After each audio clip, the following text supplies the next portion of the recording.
Well, now, one thing, you have a theory about the moon, and we expect to be able to get observable facts about the moon fairly soon. What is your theory?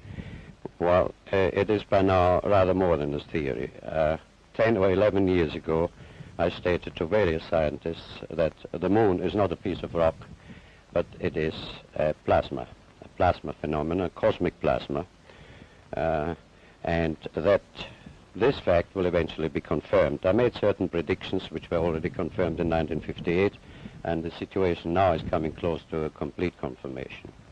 What will be the result if you're proved to be correct in your theories? The result will be profound and decisive, because it will give proof that a complete reinvestigation of the laws of nature is necessary. Because if the moon is a plasma, no man will ever land on it. The soft landing attempts will all fail.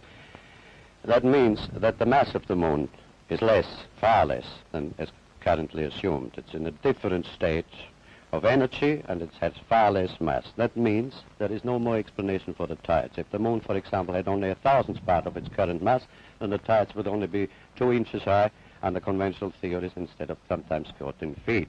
And that means that if it is proved that the moon is a plasma, then all gravitational theories are out, and a new concept of the cosmos and of its laws has to be evolved. Aren't you being a bit adventurous, though, because you know that we're going to be able to test out your theories on the moon fairly soon?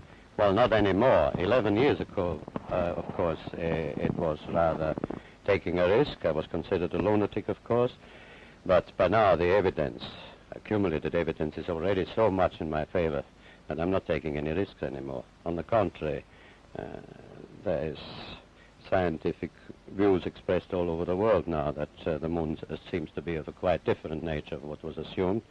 But the Americans and Russians are thinking of landing men on it. Well, that will never happen. Not on the moon. On Mars, on Venus, on other planets, yes, but the moon is definitely, as I assert, a plasma.